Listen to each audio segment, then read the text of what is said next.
Okay, yeah. Good afternoon, everyone. Thank you for joining us for this webinar. The webinar titled Your Future for Planet Future. And this webinar is co-hosted by Linda Zhang Foundation for the Environment and a Sustainable Partner. Next slide, please. Yeah, first about our organization. Linda Zhang Foundation was created to honor Linda Zhang, who was very passionate about environment and advocate actively for a sustainable living. And through our foundation's work, we hope to raise the awareness of the current environment situation and promote positive actions. We believe collective effort from all of us can have huge impact and can make a big difference. So we also put a lot of effort focus on young people because we believe they will be the one who are impacted most by the climate change, yet they are also the most creative and innovative ones. So when young people start to enter workforce, they are the one to shape the future. So by setting awards with the collaboration with school and the library, we hope to encourage young people to be motivated and get involved. By organizing education events like this one, we hope to give them the information they need to be part of a force. So you can visit us at lindazhangfoundation.org. Next, I turn to Joe from Sustainable Partner. Next slide. Thank you, Lee. Hey, everybody. So yeah, my name is Joe Montori. I'm the president and founder of Sustainable Putnam. And I also had the privilege of being one of Linda's teachers in high school. So I'm especially, happy to be here today to be working with the Zhang Foundation for this event. So Sustainable Putnam is, as you might guess, a sustainability organization, and we're focused on helping residents and businesses in Putnam County, just north of Westchester, helping those folks to make adaptations to their homes, their businesses, their lifestyle, to be more in line with a sustainable future for all. So our first presenter today is actually another former student of mine, Alex Fitzgerald, and Alex, I'm going to give you. I have some slides. Can you move to the next slides? I'm sorry, beg your pardon. Yeah. Can you move one back? Yeah. Just want to give some introduction for today's webinar and share some statistics data to illustrate the trend of green economy and green jobs. As you can see, the top figure shows the change of job types. And the top green line is actually indicated that the green jobs is expected to grow faster than other categories of job. And the bottom figure shows that the climate investment is also heating up. With the increasing investment are startups that are tackling climate issues. At the right, you can see there are a wide range of career opportunities across various sectors. And even include those sectors, traditional sectors, you don't necessarily usually think that's associated with green jobs, but they are. Next, you will hear from our four speakers today. They will share their personal thoughts and experience. Hope their talk will give you an idea how to get involved early to gain skills for your future while participating in something you are passionate about. And you will also get an idea on types of works in this field while learning the interesting research and professional projects they are doing. Just a reminder, as Joe said, the question will be answered at the very last. Can you move to next slide, please? Yeah, let me introduce today's speaker, Alexandra Fitzgerald. She's a first-year engineer student in Tufts University. And Claire Cookska, she's a manager of solar program at the Sustainable Westchester. Jacqueline is a PhD student at the SUNY College of Environmental Science and Forestry. and Professor Aidan Ackerman is a Sorry, my bad. it's a assistant professor of landscape architecture at SUNY College of Environmental Science and Forestry. So without further ado, let me turn to our first speaker, Alexandra.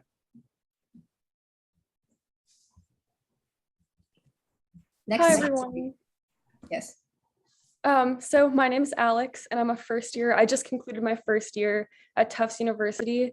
Where I'm pursuing a major in environmental engineering and a co-major in science, technology, and society. So today I'm going to walk you through my involvement in environmental volunteerism and research through my high school years and how that shaped my perspective in the college search process. Following that, I will share a bit about where my search process landed me and how I've been able to continue my environmentalism path in a new community. So sorry, let me make sure I have control. Alex, did you happen to log in as Sean Fitzgerald? I don't believe so. Okay, because I don't see your name listed here, so maybe I can just advance for you. Sorry. Okay, yeah, that'd be great. Okay. Okay, so before I think I can get into high school, I'd like to share one of my core memories of 8th grade when my class was lucky enough to have a screening of a documentary called A Plastic Ocean. We were able to chat with the director after, and it was one of the first times that I felt a dire need to get involved with environmentalism. Although I'd been passionate about the environment prior to this event, I felt that it was necessary that I get involved immediately. And so going into high school, I felt a bit more freedom in terms of class selection, although it's minimal. There's more freedom than in middle school, and in pursuing different clubs, I saw this as a great time to kind of branch out in terms of what I could do environmentally. And I also could not have done this without familial support. My mom scoured Facebook pages looking for long-term and short-term involvement in local environmentalism organizations. So on the far right, you'll see a picture of a bunch of an eclectic, strange group of debris. This is the culminating portion of an event that my mom and I participated in with one of the organizations that I've been volunteering with for a long time, Riverkeeper. Their goal is to maintain the health of the Hudson River. So this event, their annual river sweep, we cleaned one of the tributaries to the Hudson River. And so they also host events for tabling, spreading their message, and also citizen sampling I partook in. So checking the health of different portions of the Hudson River leading into the Hudson River particularly. And then additionally, I have to attribute a lot of a credit to the Horace Greeley High School Science Research Program in terms of my environmental journey. So for those who are not familiar with the program, it begins in sophomore year. The applications for the program start in the winter of your freshman year. And so the main focus of your first year is just becoming familiar with journal material, but also inserting you right into the community involvement with whatever field of science you're particularly interested in. For me, that was environmentalism. So the requirements for your first year, at least when I was part of the program, was enter in 2 competitions, one of your choice, and one as a culminating event, Somer Science Fair. So for my choice, I decided with a group of my peers to participate in a Bedford 2020 competition called the Greenlight Awards. The organization is now known as Bedford 2030 as time has just passed. And their goal is to reduce the carbon footprint of the Bedford area, which is a town very close to my hometown. And so just like the organization mission, the goal of the competition is to reduce the carbon footprint of your community. And so one of the most intimate communities that my peers and I were involved with was our high school community. So we decided to look at the carbon footprint of our school cafeteria, evaluating the carbon footprint of a lot of the different products that we were importing, different produce and different little snacks, and trying to identify those that were contributing most to food waste, what products we were importing that were going straight to the trash, and trying to reduce some of the things that we were offering in our cafeteria. I believe we eliminated 2 or 3 of the products. And while that doesn't seem like a lot, I think considering that the goal of the competition is to make your imprint in as small of community as you so choose, this small little feat meant a lot to us. And then another portion of the competition that we undertook in regard to our cafeteria was trying to test out theoretically if a hydroponic system could work in our cafeteria. We'd read a lot of literature about trying to implement a hydroponic system into elementary, middle, and high schools. And so we worked with our technology teacher to go in his little back room and grow some different varieties of lettuces, and see if we were able to scale this up. Could this contribute a lot to our cafeteria, just considering that the most sustainable way to source food is right close to you. So it's not traveling hundreds of thousands of miles to get to us, or tens of thousands of miles to get to us. And so we were able to present this in competition, and this landed us first place in the Bedford 2020 Greenlight competition in 2019. So with our project, we were also able to present at a number of different venues. One of them that stands most out to me is at an elementary school we presented to, and there other schools were presenting their environmental projects, and I was able to meet people all throughout New York, ranging from high school to college. And we actually formed a group called the Student Climate Coalition, and our goal was to create some sort of standard for sustainability all throughout the New York state. So we shared all of our towns' environmental undertakings and seeing if we could translate that into neighboring towns, identifying some of the challenges regionally and politically in our different towns, as there's a great gradient of political differences throughout the New York state. So that was incredibly successful. And we were also able to speak at a number of events, including the Climate Solution Summit, which you can see on the slide right there. And then moving on to the next slide, I just want to look back at the science research program a little bit. So one of the main focuses of that program is going into your senior year that summer, you participate in environmental research. And so prior to that, you go through a whole mentor search, which is basically just cold calling professionals in your field. And after a little bit of a grueling process, I landed myself working in Massachusetts for the summer with a scientist from Woods Hole Oceanographic Institution, who also branched off and created his own company focused more on technological developments. So one of his largest undertakings involved building autonomous vehicles for ocean surveillance, but also making them affordable so different research institutions could adopt them and make as much change possible. And while he was doing that and had engineers working on that, myself with his guidance, we were able to undertake a project looking at how we can standardize methodology to extract microplastics from seafloor sediment. So in doing so, one of our most successful methodologies was using density flotation. So on the apparatus to the right, you can see we insert a slurry of usually like a chlorine solvent type gradient, and we insert the slurry of sediment and a known number of microplastics, and we use the difference in density to float the plastics to the top. We skim that off, and we're able to evaluate the efficacy rate of the recovery by counting using like a pretty high-tech microscope how many microplastics we see from the flotation, comparing that to the original number of microplastics we have in the sample. And we were able to be pretty successful. And in terms of competition, this is what I entered. I wrote a research paper and I entered that into competition. And then there was a little bit of an add-on, a little extra for me. I worked on another project looking at microplastic prevalence throughout the wastewater treatment process. So I was working with some samples from the Deer Island wastewater treatment plant, which is in Boston, Massachusetts. And so that took a good part of my time. You can see how meticulous we were with the samples on the picture to the far left, sorry.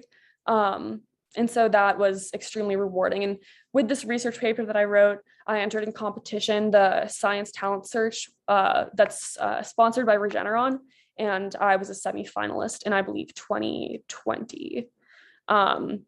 So that was incredibly rewarding. And then moving on to the next slide, there's a stark difference in work environment. So the Chappaqua Central School District has a program at the end of your senior year where you can either stay in school or for the last month, you can pursue a passion project. So I thought this is a perfect time to do some more environmental work. And so one of the organizations that my mom found scouring Facebook several years back was Second Chance Foods. And their goal is not only to reduce food waste by collecting some foods that would be thrown out from grocery stores or farms or restaurants and turning it into food that's hearty and healthy for distribution to aid the food insecure population in our areas. So 3 days a week, I would work cooking and preparing food for distribution. And then one of those 3 days was also working, preparing boxes. You can see in the picture to the far right, that far left, that little collage for distribution, just so people have some autonomy over what they're eating. They can cook for themselves. And that was distributed. And then the other 2 days of the week, I was working at private farms, organic farms. And so this actually continued to the summer because I just loved it so much. I worked there throughout the entire summer. You can see in the middle picture, this is one of the farms in the beginning of May. And then to the right, you can see the bountiful harvest at the end of August. So that you can see that progress. And that progress was something that was very special for me because research was incredibly rewarding, but it was also very tedious. It's kind of hard to see the evolution hands-on, but this was something that you could really track the progress of right in front of your own eyes. Through 2 pictures, you can see how much progress we were able to make. And so this experience really for me was taking a lot of like theoretical practices that I read about and implementing them into real life, because I think one of the biggest challenges we're facing right now is we can have all of this great technology, but if we don't have ways to reasonably implement it, these theoretical accomplishments really mean nothing to us. So this is really special, and this is really a great way for me to see all the different ways you can implement environmental practices, sustainable practices. And then while we move on to the next slide, I want to share my story with the Influence College process, the college search process. So somewhere in between my research and schoolwork, like any other rising senior, I was looking at what schools I wanted to continue my environmental path with. And so I knew that I wanted to do something with environmental engineering because while I was doing my research, I was working alongside engineers. And although, again, like I said, my research was incredibly rewarding, I thought that engineering was a path that was a little bit more progressive, a little more proactive in terms of creating solutions for environmental problems. So I entered my search knowing I wanted to do something with environmental engineering, but also, like I said earlier, something where I could have some sort of liberal arts education so I could work on the social issues that sometimes prevent the implementation of these technological marvels. So I wanted arts and sciences, and I also wanted engineering, which was a little bit tough for me to find when I was looking at different schools, but I did see this perfect match in Tufts. So after all of the application, all of the decision making, I did land up at Tufts, and I've just completed my first year. And I want to give some credit to one of my favorite classes that you can see some of the work on the screen right now. It was my Introduction to Engineering course. It was called Introduction to Renewable Energies. And so there were 2 lectures a week, an hour and a half, but my professor thought it was most productive to use one of those lecture periods as a lab. And so each lab period, we would investigate a different form of renewable energy. So the 2 on the outermost pictures, those are when we looked at nuclear, and the one in the middle was when we looked at wind power. So the 2 on the outside, you can see the alpha particles and other different type of nuclear radioactive emissions coming off of them. There's this it's a piece of old ceramic material, and we subjected them to some sort of chemical treatment. And you could see the particles emitting, which was so interesting. And I had no idea how that was allowed in a classroom setting, but it was allowed, and I'm not going to question it any further because it was really interesting to see. And that also pointed me to wanting to do something with renewable energy in the future. I was able to investigate the economic, political, and just technological implications of a transition to renewable energies, because our semester-long project involved taking any country of our choosing with a group. So my group chose Trinidad, and completely revamping their energy system. So taking it from whatever it was at one point and making it 100% renewable energy. again, looking at the cost financially, politically, and then just technologically. And so Trinidad was particularly interesting because they're one of the largest consumers per capita of oil, considering their great bounty of natural resources in regard to oil.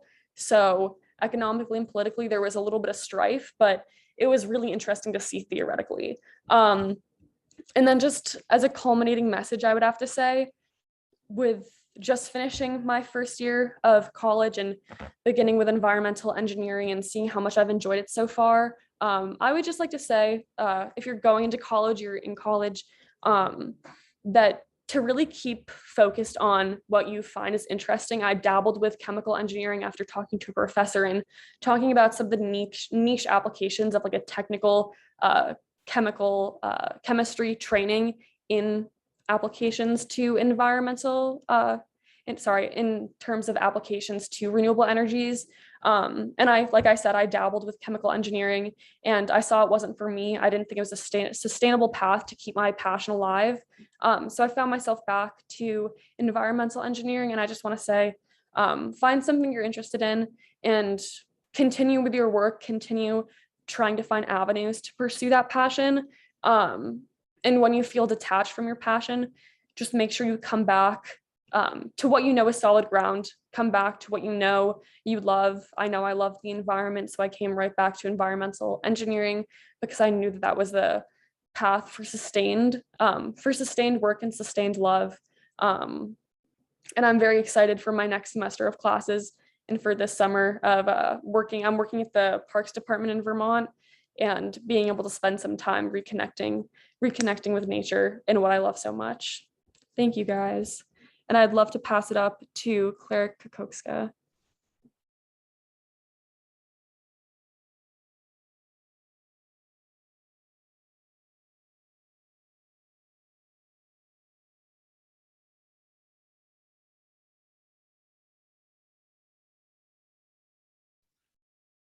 Thank you for unmuting me, Joe.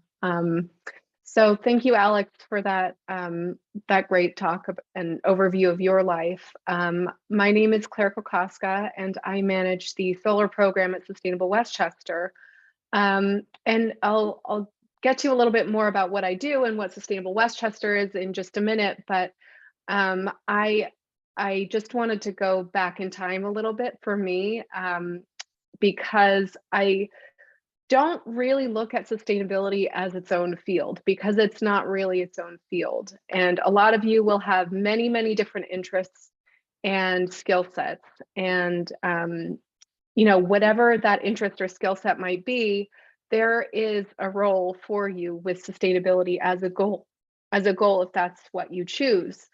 And it all begins with a little spark of interest and curiosity. And for me, that happened when I was in middle school and I had a science teacher explain what this issue of global warming was. I'd never heard of it before.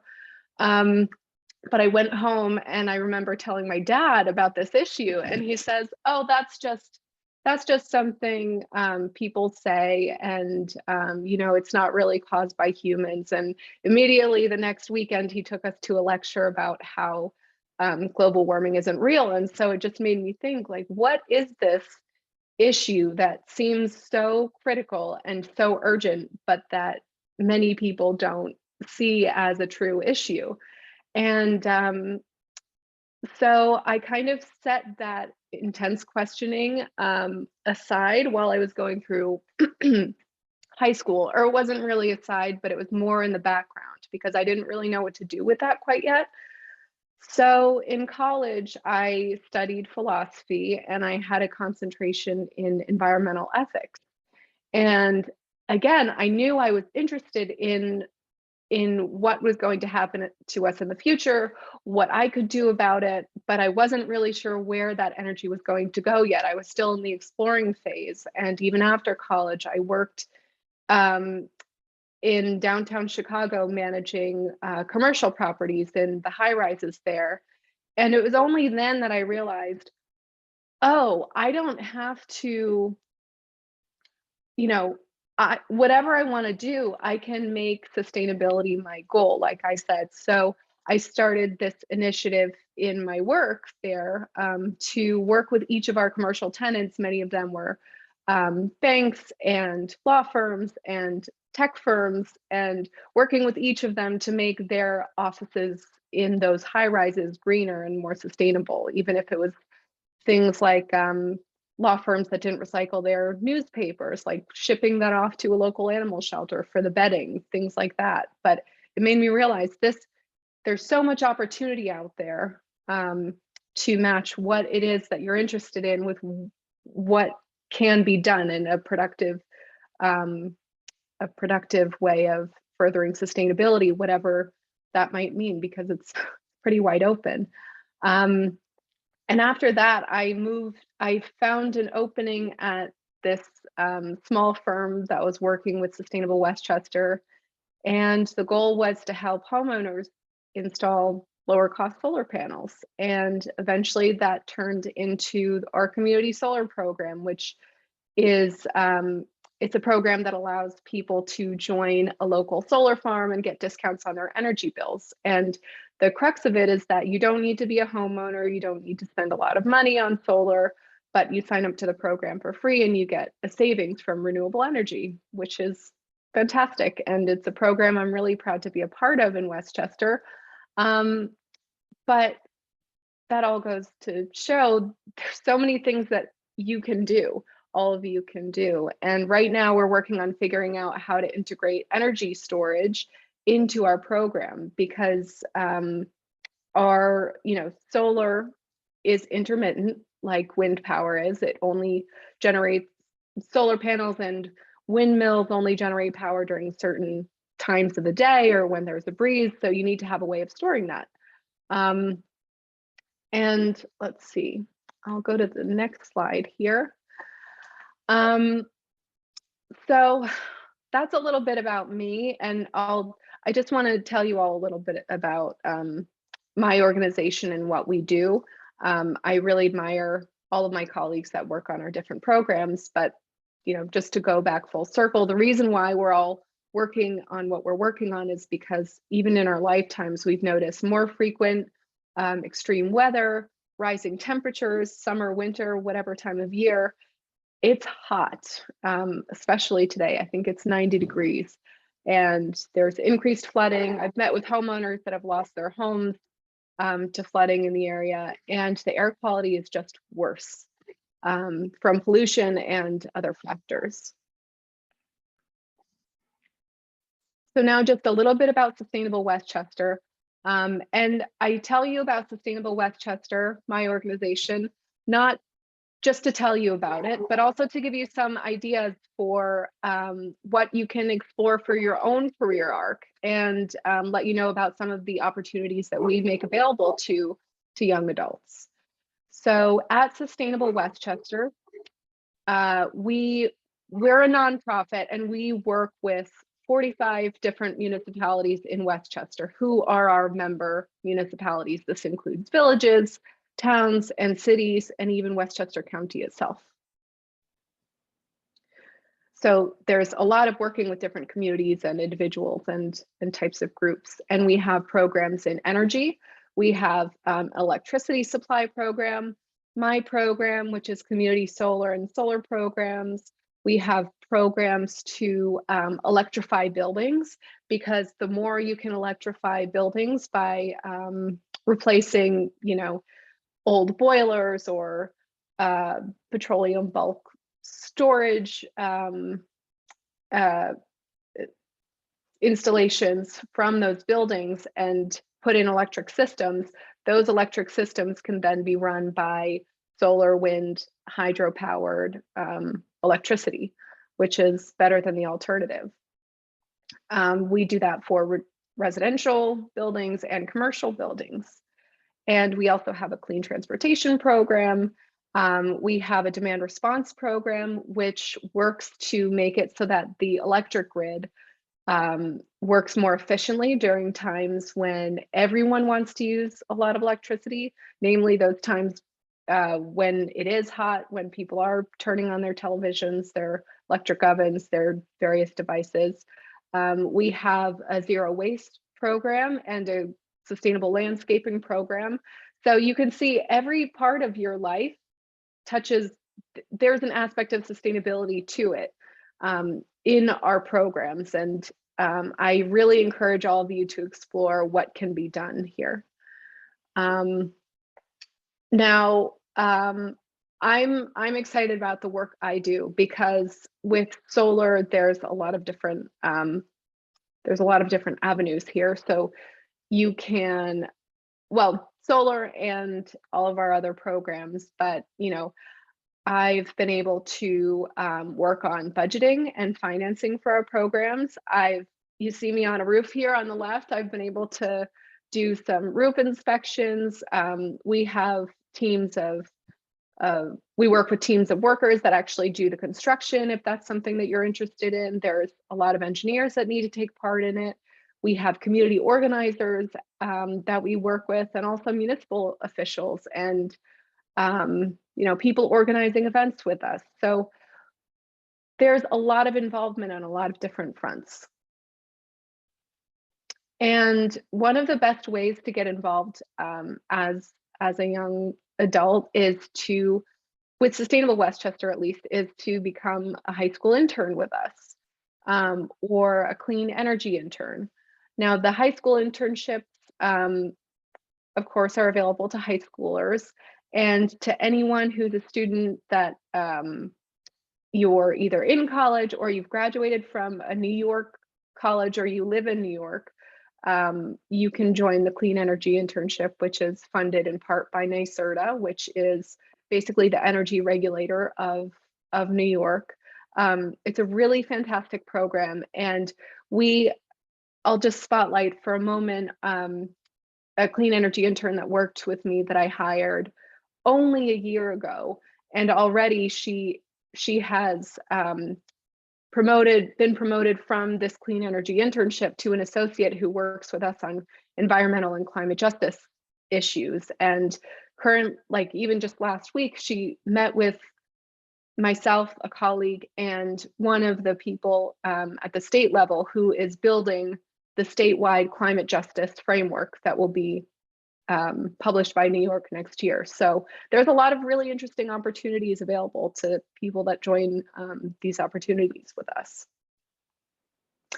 Some other things to know about, in your local municipality, there are these groups called Commission Advisory Councils.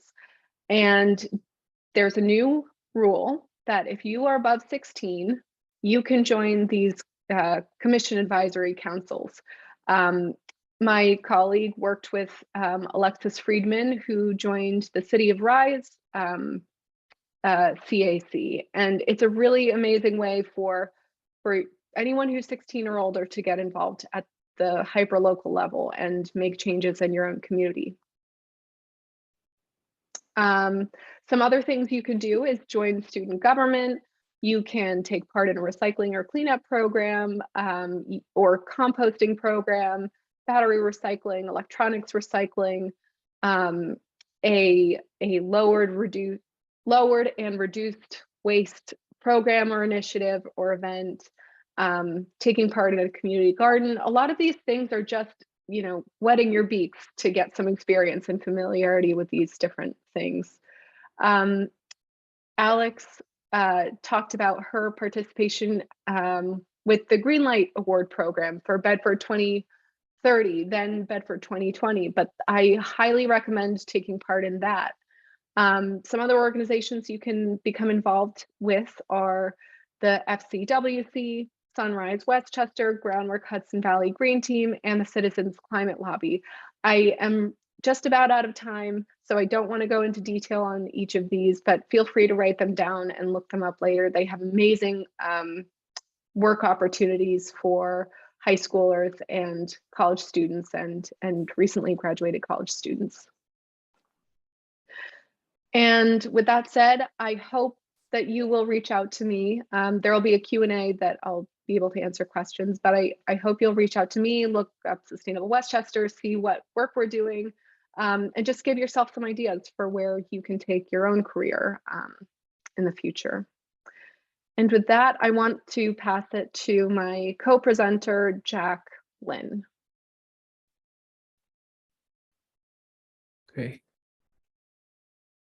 Okay, so hello, I'm Jack Chen Yuling. I'm a PhD student at SUNY College Environmental Science and Forestry, which my major program is in environmental and community land planning.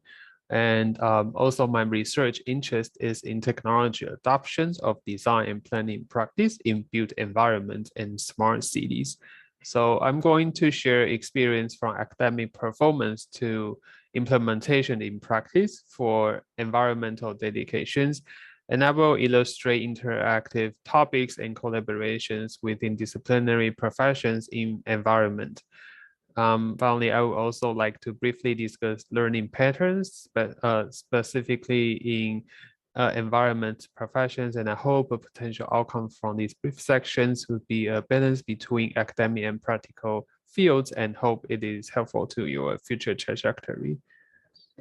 So, okay, so the first project is my concurrent collaboration with a visit scholar from China, and this research involves the applications of light detections and ranging modifications, which is abbreviated as LiDAR. It is with landscape digital modeling, visualization tools to explore future climate change adaptations within some potential landscape performance and strategic management at the Green Expo Park in Zhengzhou in China. And in terms of reports of the weather conditions, there's a patterns of runoff distributions and detentions are highly correlated with leaf area index, which is abbreviated as LAI, and other associated factors such as ground materials and physical characteristic. So we visualize several surveys flow scenarios which were used to potentially inform land of recreations, green spaces, and water quality management. We continuously develop data supporting computational simulation in order to visualize runoff, dispersals, and aggregations that occurred as a result of various site conditions. So the goal of our research, this research, is to apply LiDAR collections like a data collections and computational modeling to investigate how digital technology adoption in design and planning practice that can enable analysis of urban green space management. And our initial research application took place at the site in Zhengzhou, which is where suffered from extreme storms and flooding caused by climate change last year in 2021. So this research is ongoing to experiment and understand stormwater management within urban green spaces. And the next one, the second one, academic project is about urban heat island, which is the phenomenon in an urban or metropolitan area that is significantly warmer than its surrounding rural areas, and which is the most noticeable during summer or extreme seasons. Furthermore, urban heat island has enhanced the mortality risk in urban areas due to the exposure to extreme temperature. So among those diverse factors influencing urban heat island, it is necessary to have a considerate precise that help to analyze specific situations and apply these to spatial design, including aspects of landscape architecture, urban design, and urban planning in larger scale, and other aspects that we gradually narrow down to smaller scale. So the purpose of this research is to monitor digital modeling again, and the parameters supplied by various interdisciplinary professions to produce topologies and strategies for mitigating typical urban heat island derived from the urban area scenarios. So a hope of this project can contribute new digital workflows to create resiliency in our built environment. And currently the workflow makes outcomes of a modifiable relationship between wind flow and urban fabrication as a strategy in neighborhood scale for urban heat island. And this project presents a possibility to influence policies of urban planning, but to fulfill a more comprehensive workflow, this project and proposed digital framework are encouraged to gradually consider more variables and add more components in the algorithmic definitions for either documenting a more persuasive proposal or conducting a creative design project. So this is so therefore, this is also my concurrent portions for my dissertation that I'm still working on this so far.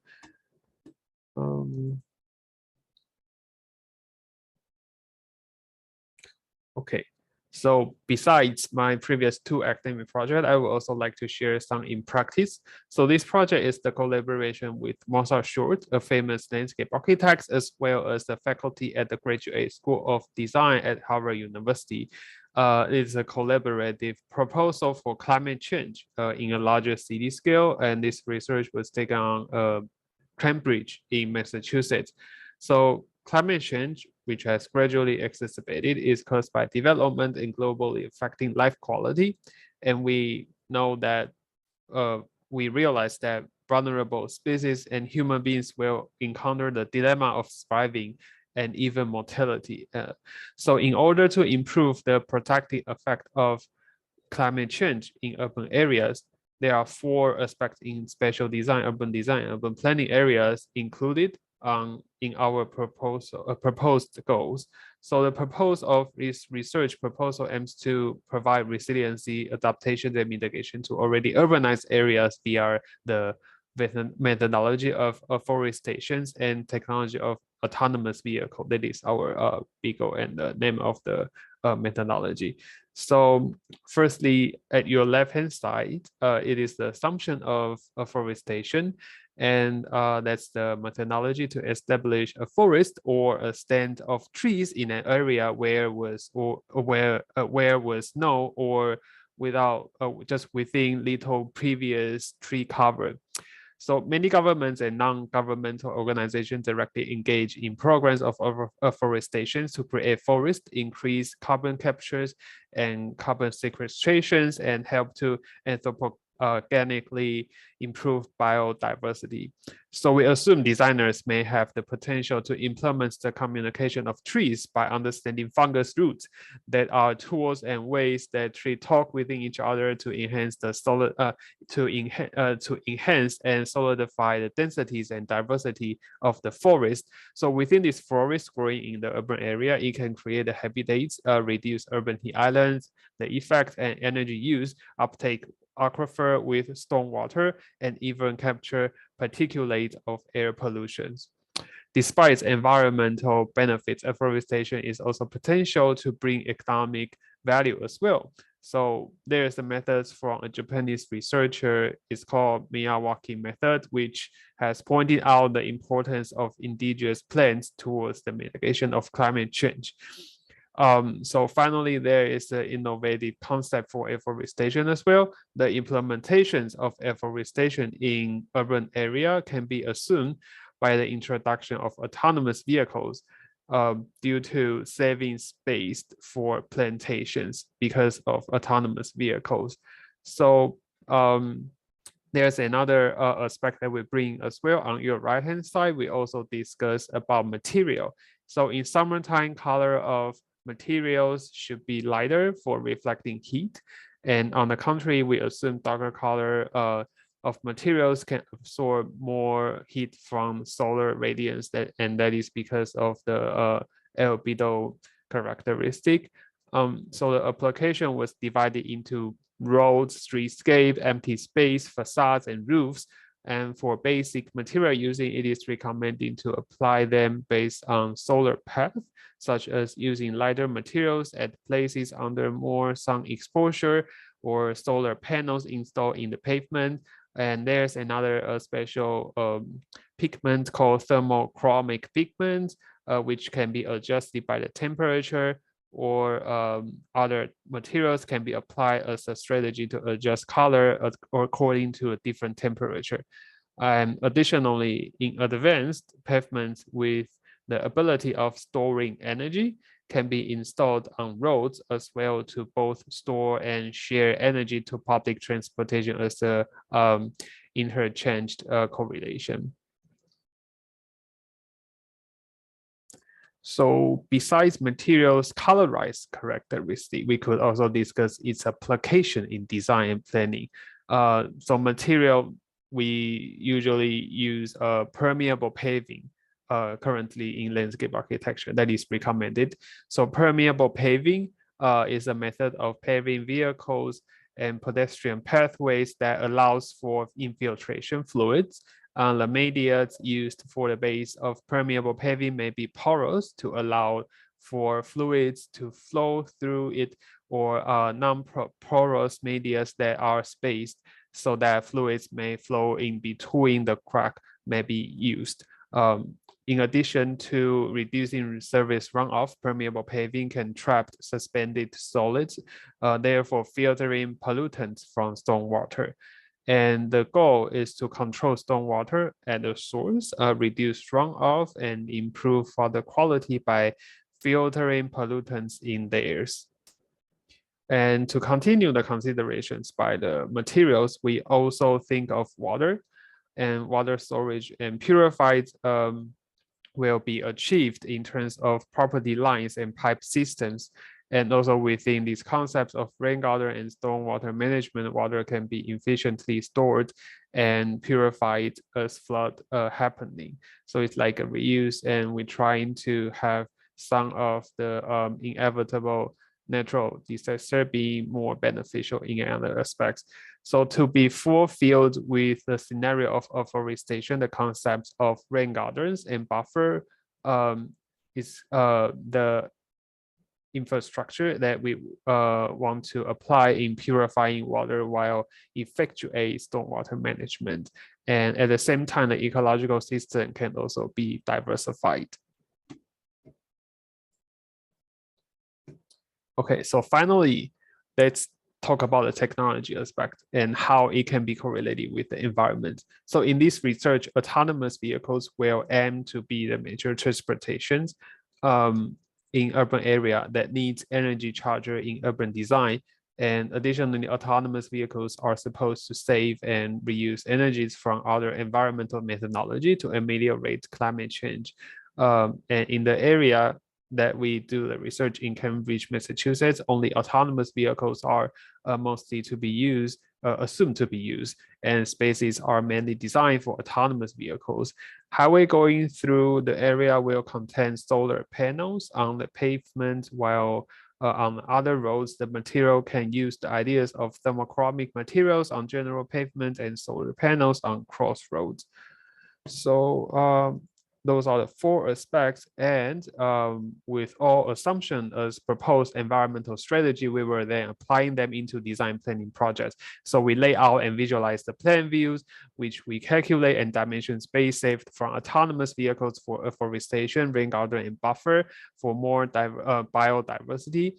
Furthermore, we consider material application in certain spots, such as roads and sidewalks with permeable paving and the water storage systems, allowing root systems naturally to grow for the afforestation. So it's a quick review of the project. I would also like to briefly share the experience in both academic and in practice. So technically, while being at school, it is the period to build up the same language with your classmates and instructors in the same department.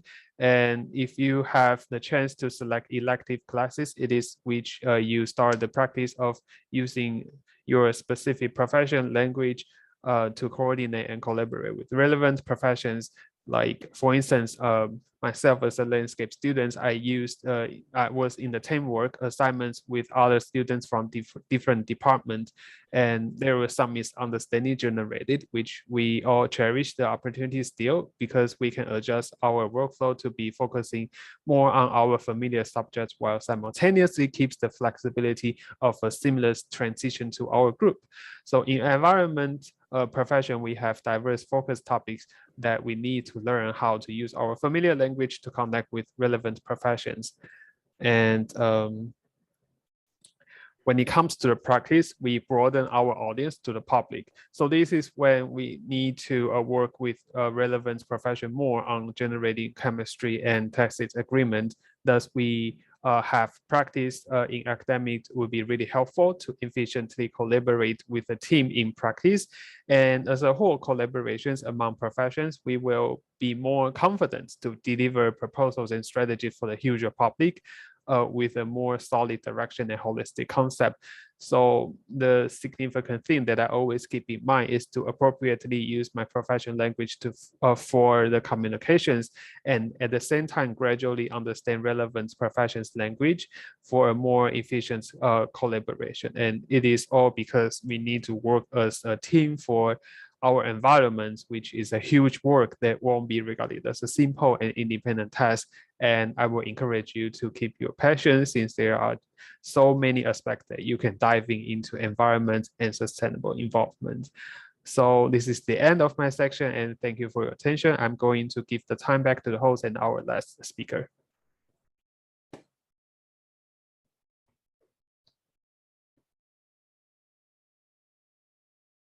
Okay, hi everyone. Thank you for inviting me. So I'm an assistant professor at SUNY ESF in the Department of Landscape Architecture, and I wanted to start by sharing some of the research that I and my students are doing to help improve messaging about sustainability and the environment, particularly with the focus on digital media and software. So we have created some virtual forests. So these are three-dimensional models down to, the very specific tree species and ground conditions. So my students and I have put these together, and you can actually experience them by sort of stepping through the forest virtually. So we have something like this virtual reality Oculus headset, or also can take like a phone and a cardboard virtual headset and look through it and actually be able to see everything you see on the screen, but in 360 with dynamic movement of wind and the leaves blowing and everything like that. So we focused on replicating a variety of forest conditions, first focusing on northeastern hardwood forest, the kind of forest you see throughout New England, New York State, Pennsylvania, and some of the Midwest. So I'm going to start by just sort of walking through some of what this environment looks like.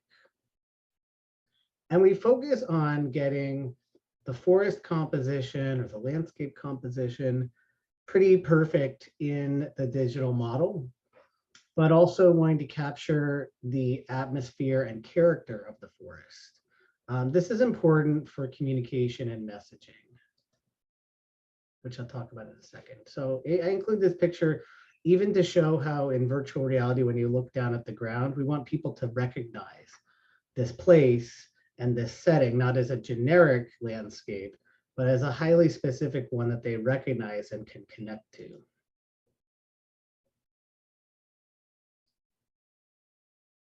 And then we also have the ability to create not these ideal conditions, but these things that we see happen with increasing frequency with climate change, such as massive forest fires and their aftermath.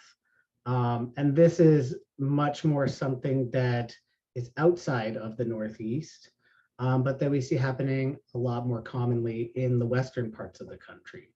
So we're also starting to branch out sort of nationally to look at sustainability and climate change implications with our software. Another thing that we're also starting to look at is urban conditions, since so much of our sustainability work is going to take place in urban settings, looking at streetscapes with and without a small urban forest. These are not the kind of forests that are going to provide a tremendous amount of ecological or sustainability value on their own. But when combined with other urban forests, suburban landscapes, and rural landscapes, create a valuable network of green space. So how do we do this? Here is one image of our software, which is video game software. So we use the same software that video game designers use to make their video games that many people of all ages, but certainly high school students and college students love to play. So this is kind of a wireframe view into that model. But when we add in a lot of materials, light, movement, it can create the feeling of a real place. So a lot of the models, the 3D models we use, come from something called photogrammetry or photo scanning. So for example, looking at one of these stumps with a cell phone, I and anyone else here can take, 40, 50 pictures from different angles and use a really inexpensive app called Polycam to turn it into a 3D model. So this is those photos turned into a 3D model and then overlaying the textures that were scanned as well. And this we put into our scenes. So this is how a lot of the trees and vegetation, the plants and everything get put in there. So it's very important that we capture assets, particularly trees, from the actual environment as opposed to just generic trees, because of our audience. A lot of our audience is forest landowners. In fact, in New York State, 60% of forest land is owned by private landowners. This is just people, individuals, and families who own that land. So when the governor says something like, we commit to having a net zero carbon goal by such and such year, a lot of that work is being done through forest's ability and trees' ability to capture and store carbon. And so forests play a huge role in sustainability and offsetting carbon, which contributes to climate change, warming of the atmosphere. And so when we consider that forests are responsible for a good portion of these types of carbon goals, and that 60% of those forests are held by private landowners, foresters or family foresters, we think about how to reach these people. I'll talk more about that in a second, but I also wanted to show we do also model our own trees. So in addition to capturing these digital trees, we can model them on using tree growing software. For this, we use Blender, a free software, and a very affordable plugin called The Grow to grow biologically accurate trees. And even when you grow multiple trees together, they do things like compete for light. So you get different tree forms. So back to the communications and messaging piece. While nice to walk through a virtual forest, you also create some messaging, primarily geared towards forest landowners, these individuals who are responsible for making decisions, either on their own or oftentimes with hired staff who are experts in forest management. They're making decisions to try to accomplish a number of things with their forests.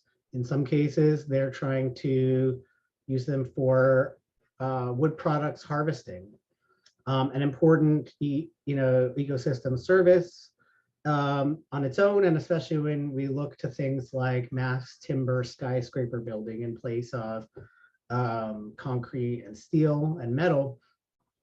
These wood products that are much more sustainable for building development do have to come from somewhere. But no one really wants clear cutting of forests, and that's not sustainable or ethical. Other goals of forest landowners are often to increase biodiversity, create habitats. Sometimes they just want a forest that isn't going to get out of control with invasive species. Right? So we have a number of different messages. In this set of screenshots from a video we created using the virtual forest, we particularly wanted to create an advocacy tool for something called a deer fence, which is a simple fence, you see it on the bottom right, that keeps deer out of certain areas. And as you know, in New York State, deer have a huge impact on gardens, landscapes, forest management. So we wanted to tell a story. So starting in the top left frame, we see several mature trees, but then we also have what look like green shrubs closer to the ground, kind of 4 to 6 feet high. And those are actually the tree seedlings that we want to grow to a big enough height that when the more mature trees either die from disease or age, or are harvested for wood products, that there's a new generation of trees. But when deer come along, they browse the trees, and we don't have them anymore. So what we show in this top right slide is the long-term effects of deer browse, and we show over time from left to right the amount of carbon sequestered in the atmosphere getting lower and lower. So high carbon is high carbon sequestration. It gets lower and lower. The trees, we have fewer and fewer trees that can hold onto that carbon. In the bottom left, we just see that over time, no trees replace the mature ones as they die or are used for timber. And we contrast that with, on the bottom right, when there's a deer fence installed, you see to the right of the deer fence, the seedlings are allowed to regenerate into more mature trees. And you can see that at the point the fence is installed, that trajectory of less and less carbon sequestration is interrupted and it goes up again, which is a good thing. In these slides, we basically have the same graph showing carbon sequestration. The higher the better. And so we see that over the top, something called high grading, which is removing all of the best specimens for wood products. From left to right, we see a very messy overtaking of invasive species, things that we don't want. On the bottom left, we see the same forest stand where not every good tree is removed, some are left. And over time, this creates a more successful regeneration on the bottom right of trees that we want that can better sequester carbon. So you see this sort of yellow-green graph line. This is critical, trying to convince a forest landowner not to harvest all of their trees and make the most money is a hard thing to communicate. So we have to, and we can tell them hypothetically what this might look like in the future, but showing them is a very different thing. So I want to switch modes a little bit and talk a little bit about how high school students can think about taking the next step in college and in some ways doing some of this research or what others have mentioned. So I am part of a body of faculty in a landscape architecture program at SUNY ESF in Syracuse. And so I think I want to talk about that one first. Okay, so a BLA or Bachelor's of Landscape Architecture degree is something students can jump into right out of high school. And so it's called the professional degree, meaning that it's meant to lead to one very specific type of profession, which typically is a landscape architect. So that typical goal of that professional degree is to get a job in landscape architecture or like an allied profession. And with this degree, students who graduate can become licensed landscape architects. Landscape architecture is really great for students who have like an artistic or creative side, but really want to do something sustainable, ecologically. It's the degree that combines that creative artistic ability with some of the more technical things like engineering, planning, and then also sort of cultural aspects such as history, cultural landscapes. It also combines sustainability and horticulture, working with plants.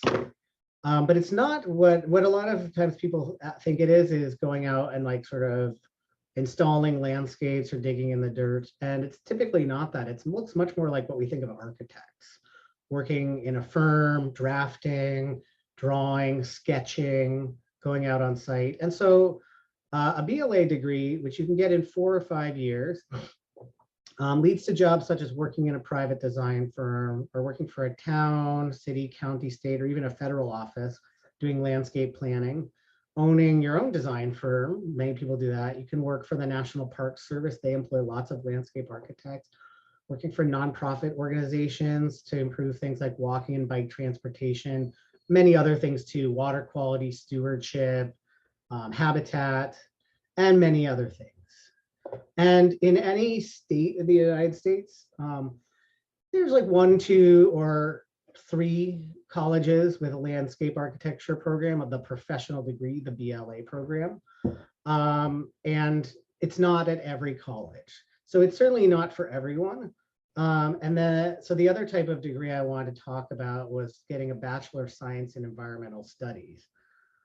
This is a degree program that deals with broad experience of how humans relate to the environment, and how environmental issues connect to other areas of culture and society, all the way to things like law, politics, ethics, education, social justice, economics, and more.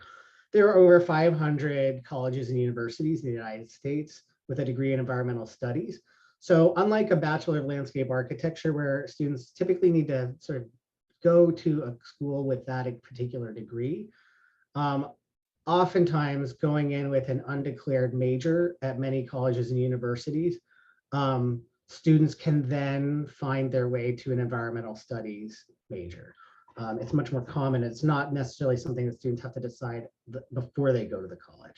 And it leads to jobs such as, so it can lead to master's degree programs, like, a lot of times people work in environmental law, so they get a master's, but it'll also be, straight out of your bachelor's, environmental consultant, educator, policy analyst, environmental fundraiser, and many others. So it's a great choice if you know you want to do something for your environment and go to college, but you're not quite sure yet what that is. All right, with that, thank you very much, and I'll hand the presentation back to the organizers.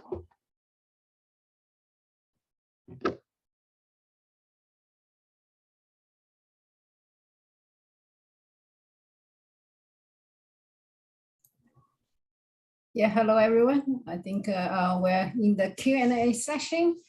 And if you want to ask a question verbally, feel free to unmute yourself and ask the question, or you can post it on the chat. While everyone think about the question, we have some pre-questions to people ask before the beforehand. And one question is about what kind of career are available. I know some people think, when they talk about a green job, is that all like science-based? Is there any job in the law or other area? For this, I refer to Claire. Will you be able to answer this question? Hello? Sure. Yeah. So just to give some ideas from the interns that worked with us in the past and the clean energy fellows that worked with us in the past, several that worked with us just in the last couple of years have gone on to electric vehicle firms. One of them is a chemical engineer getting his PhD. We have another one who's working for the New York Power Authority, which is it's basically an energy utility. She's doing some program management for them. We have another one who works at a communications firm that centers on environmental causes in New York City. So there's a lot that our own interns have done. But like I was saying earlier, and like many of our presenters have said, there's so many different things that you can go into. If you like economics and you're in an econ class now, financing renewable energy projects is huge. And if you like your business class that you might be taking, you could become a business, or you could go into business development to try and figure out different collaborations between different firms that come up with solutions to be implemented for sustainability. And I think that what Jack and Alex and Professor Aiden have all brought up is that there are unlimited opportunities for you. You just might have to discover it for yourself, because whatever you're interested in, it's out there. Okay. Thank you, Claire. There's another question about college majors. Basically, people want to know what are some of the environmental-oriented college majors. I think Alex, Jack, and Professor Ekman all mentioned some of them. I don't know if you have anything to add on, based on what you know.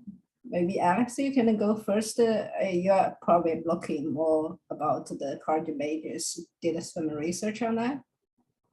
Yeah, of course. So I entered into freshman year kind of having a pretty set mind about what I wanted to major in. A lot of my friends did not feel similarly. But at least at my university, there's a lot of time to really explore what you want to do. I was lucky enough to kind of have an idea, but still I explored a little bit. After talking to a professor, I thought about chemical engineering for a bit. And especially in freshman year, there's a lot of time to take classes that you're just simply interested in for no other reason, to kind of explore. A couple of the classes that I wanted for my major weren't able to fit into my schedule, so I was able to take a philosophy class, which made me consider a philosophy minor, and then led me to the science, technology, and society. But I think just dipping your foot in a lot of different pools can be the key in that instance. But again, in terms of like, if you have an ideal career that you're trying to work towards, there are a lot of ways to get there. Even with engineering, your degree can only dictate so much about your future. Experience in any field is important for your profession, I think. From what I've learned from talking to the counselors, the career counselors at our school. So I think keeping it into perspective when you're thinking of a major, although it is important, I think there's so much that you can do with any major, honestly.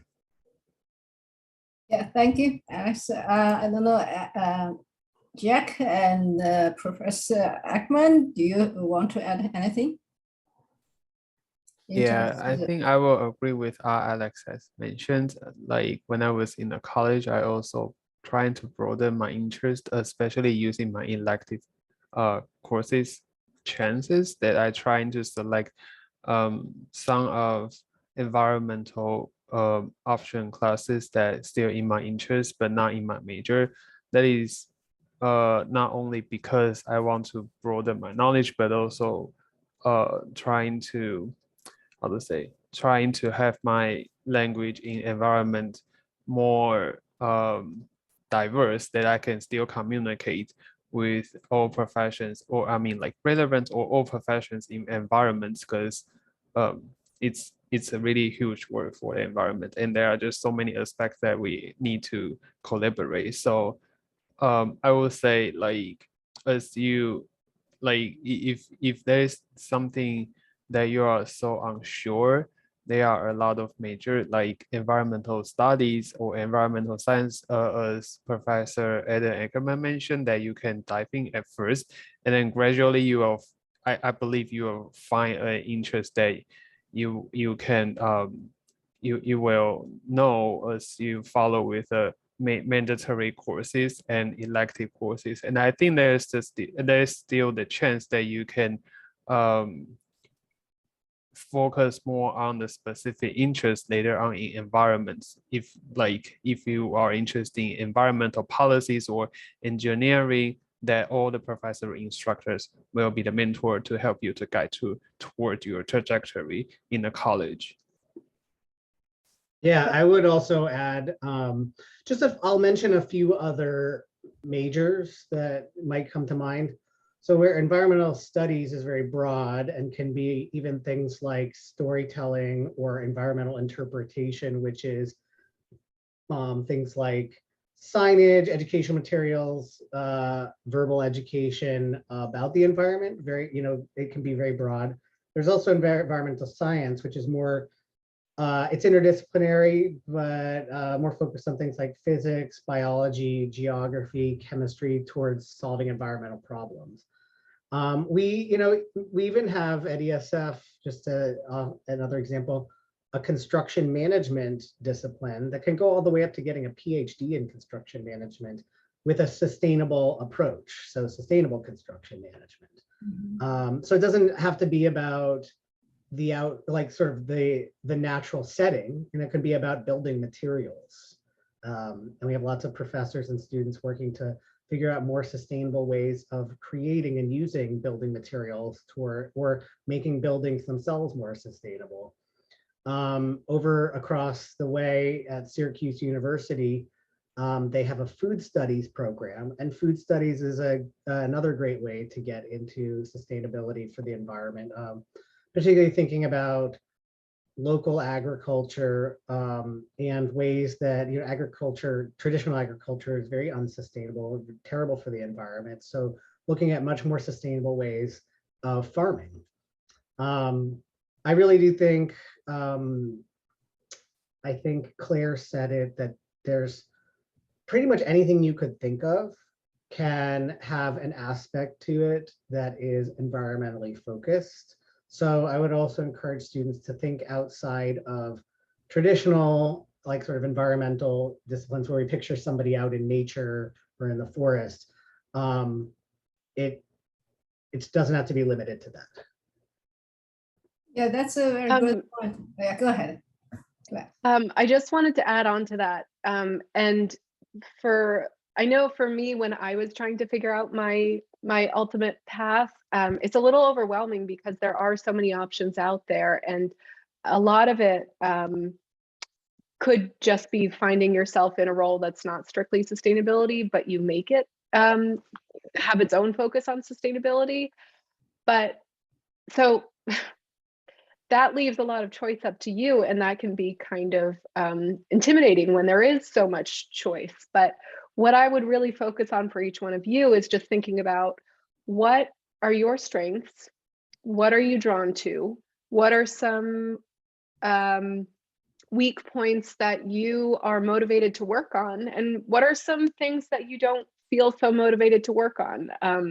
That could mean different things to different people, but try segmenting your talents and your interests in these different buckets. And the more you start doing that going forward, the easier it will be to channel all of those things and those little discoveries into what you ultimately do.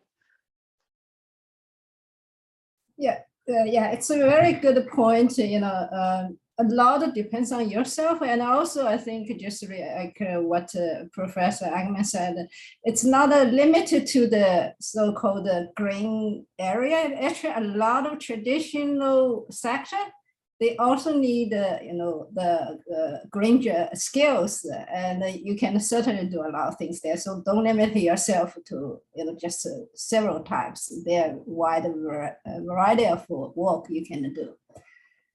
I think Joe posted say economically is another example as a less traditional environmental field. That's true. Yeah.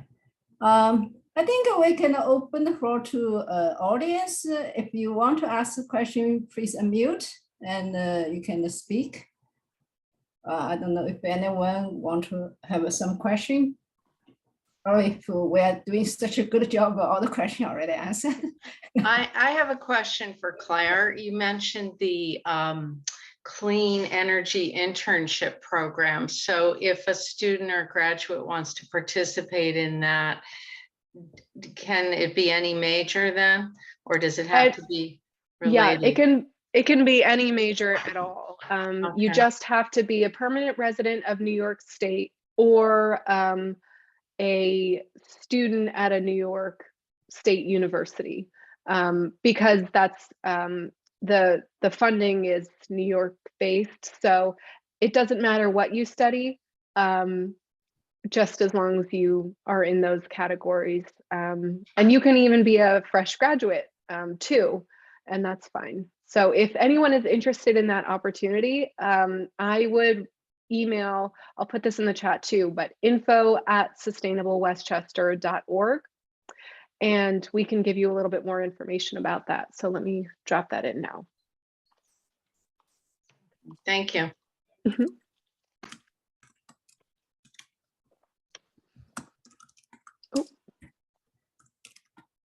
Anyone else has any questions?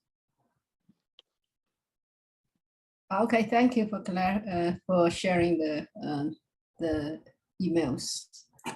Actually have a question for Professor Ackerman and Jack. If high school student are interested in the project, the type of project you're doing, is there any opportunity for certain collaboration for them to learn more?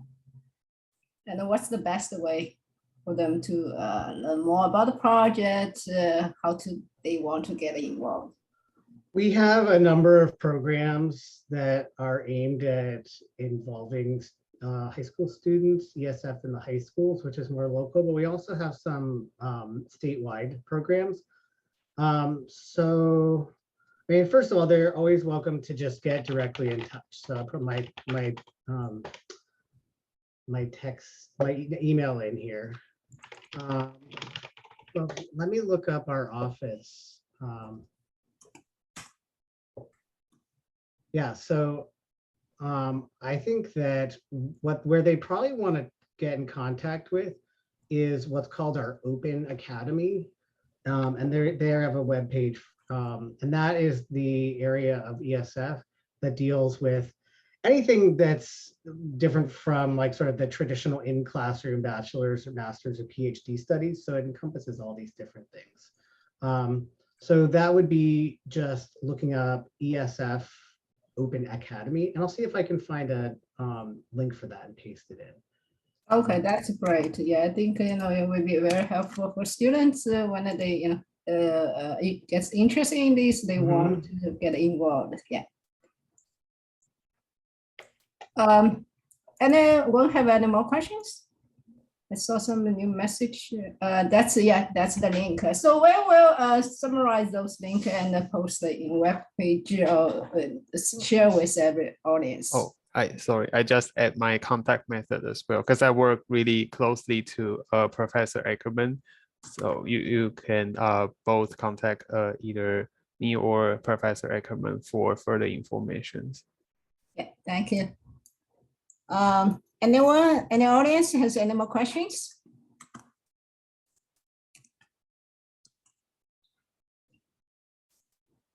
If not, I think we're also closer to 4:30. Joe, can you show the last two slides? One is I put our contact information there. You can feel free to contact any speaker today. They put their contact information here, or you can send an email to us. I will forward. And to learn any future events or activities, feel free to like or follow our Facebook page, or sign up for the emails and visit our website. Next slide. Next slide, please. Yeah, I want to give a thank you to first for the 4 speakers. Thank you for them for the tremendous effort time to put together these wonderful presentations. And I want to give a special thanks to Joy Zhang from Tzu Chi Foundation. She has been one of the key organizers of this event throughout the whole preparation time, and offer her expertise and her very constructive suggestions. And thank you for the FCWC, which is a nonprofit organization locally involved youth environmentalists, Chapel Library, and the Friends of Chapel Library, and the Horace Greeley teachers for helping outreach. And last but not least, thank you all for attending today's seminar. And I hope you find it's informative and useful. And do send out your questions and thoughts, suggestions. We'd love to hear from you. Yeah, and Joe, do you want to say anything? No. Thank you all for coming, and I think we'll be making a recording available if anybody's interested. Yeah, the recording will available. We'll summarize the information they posted here and send to you, so that feel free to contact. We love to hear from you and have more collaboration from there. Okay, I think this concludes our today's webinar, and thank you everyone for your time and attending. Bye-bye. Thank you.